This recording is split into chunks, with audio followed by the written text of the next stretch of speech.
बिठाए हैं।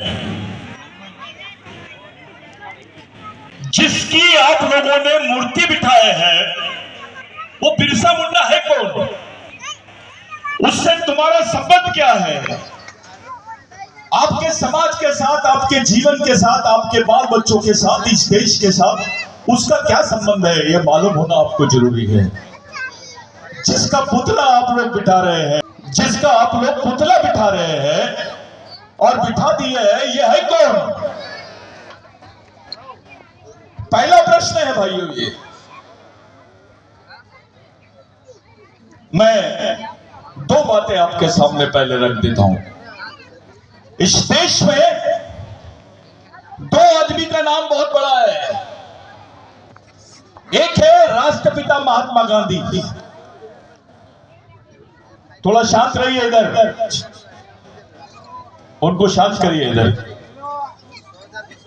एक है राष्ट्रपिता महात्मा गांधी जो गुजरात के ही थे, और दूसरा है परम पूज्य डॉक्टर बाबा साहब अम्बेडकर। ये दो नाम इस देश में सबसे ज्यादा है। महात्मा गांधी तो नोट पे भी चलते हैं और बाबा साहब का नाम संविधान के जरिए लिया जाता है। ये दो लोग इस देश में सबसे बड़े नेता कहलाते हैं। तो मैं पहले आपको बता देना चाहता हूं, जिनको राष्ट्रपिता महात्मा गांधी बोलते हैं, ये साउथ अफ्रीका से भारत में आए। कांग्रेस का पहला अधिवेशन चल रहा था रामगढ़ में, ऐसा ही पेंडॉल लगा हुआ था। जब गांधी जी वहां पहुंचे तो एक आदिवासी से पूछा, भाई इतना बड़ा नाम उसमें लिखा हुआ था, महामानव, क्रांति सूर्य, धरती आबा भगवान बिरसा मुंडा। ये जब नाम देखा तो गांधी जी ने पूछा, ये कितने नाम है?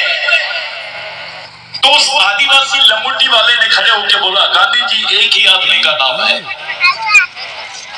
फिर गांधी जी ने पूछा, कितने साल जिए थे? तो उस आदमी ने बताया, सिर्फ 24 साल की उम्र तक जिए। अभी अभी ताली नहीं बजेगी कोई, क्योंकि मैं ताली बजाने में विश्वास नहीं करता हूं। गांधी जी को बताया कि भाई 24 साल की उम्र में इतना बड़ा नाम, महामानव, क्रांति सूर्य, धरती आबा भगवान बिरसा मुंडा। फिर गांधी जी ने उसको पूछा, ये क्या चाहते थे?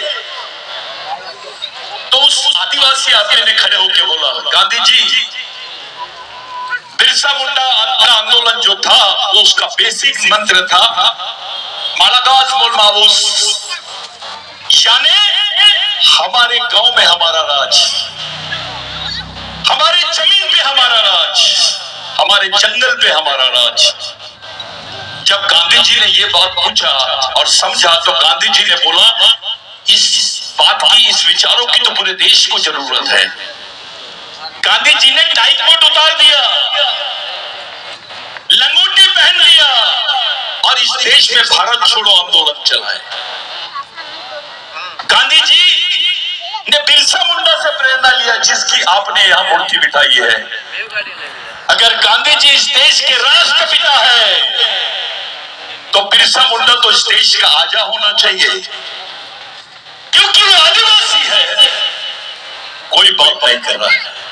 अभी अभी अभी प्रधानमंत्री जी बोल रहे हैं, इसके पहले कोई नहीं बोलता था। दूसरी बात, जिन डॉक्टर बाबा साहब अम्बेडकर को इस देश में सर्वोच्च सम्मान है, वो डॉक्टर बाबा साहब अम्बेडकर भंडारा से इलेक्शन हार गए थे। वही डॉक्टर बाबा साहब अम्बेडकर पहली बार पश्चिम बंगाल से जीते। जब प्रोविंशियल प्रेसिडेंसी थी, पश्चिम बंगाल से डॉक्टर बाबा साहब अम्बेडकर जीते, संविधान सभा के अध्यक्ष बने और उनको संविधान बनाने का मौका मिला। लेकिन जिन लोगों ने सुभाष चंद्र बोस, कांग्रेस ने सुभाष चंद्र बोस के भाई को वहां पर कैंडिडेट बनाई थी, और पूरे आदिवासी जो बिरसा मुंडा के विचारों में विश्वास करते हैं, उन्होंने डॉक्टर बाबा साहब अम्बेडकर को जिताया। जो अहिंसावादी लोग थे, उन्होंने डॉक्टर बाबा साहब अम्बेडकर को जिताया। बाबा साहब संविधान सभा के अध्यक्ष बने और बाबा साहब को संविधान बनाने का मौका मिला। अगर इस देश में बिरसा मुंडा का आंदोलन नहीं होता तो बाबा साहब को संविधान बनाने का मौका शायद ही मिल पाता। ये दोनों लोगों ने प्रेरणा ली। 125 साल बाद में हम लोगों ने हमारे बाप को याद किया। 1 लाख आदिवासी मारे गए थे, 1 लाख, जिसका रिकॉर्ड पे कोई नाम नहीं था। भूखे प्यासे नंगे, यहां से लेकर झारखंड से लेकर पश्चिम बंगाल, मध्य प्रदेश, छत्तीसगढ़, राजस्थान, गुजरात, ये पूरा जो आदिवासी बेल्ट है, आदिवासी भारत है, ये जल गया था। घबराए थे अंग्रेजी सरकार। वो लोगों ने ब्रिटेन में जाके 1898 में एक कानून बनाया जिसका नाम है लैंड एक्विजिशन एक्ट, जिसको बोलते हैं भूमि संपादन अधिनियम। उस कानून में लिखा हुआ था कि आदिवासी की जमीन गैर आदिवासी नहीं ले सकता है, और गैर आदिवासी तो क्या सरकार भी नहीं ले सकती है। अगर वो कानून इस देश में नहीं होता, आप आदिवासी नहीं कहलाते, आपके बदन पे कपड़े नहीं होते।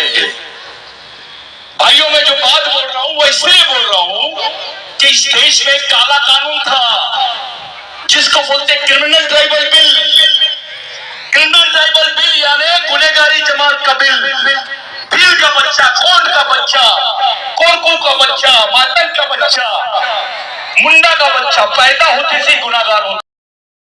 एक नेता बनाओगे तो 5 साल काम देगा, लेकिन एक सामाजिक कार्यकर्ता बनाओगे तो समाज के लिए जिंदगी भर काम करेगा। तुमको परमानेंट बात करनी पड़ेगी।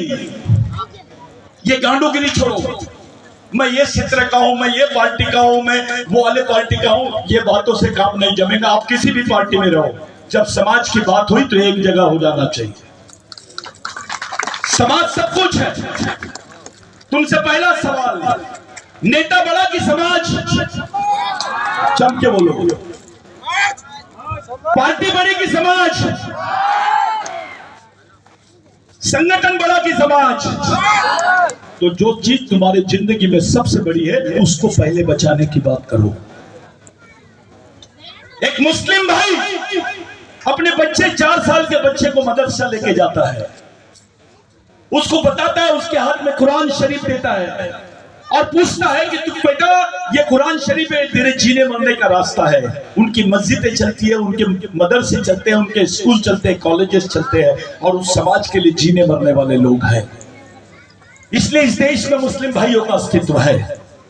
जहां का ब्राह्मण भाई अपने बच्चे को तैयार करता है, उसके हाथ में वेद देता है, उसको बताता है बेटा ये वेद है, ये तेरे चलने के रास्ता है।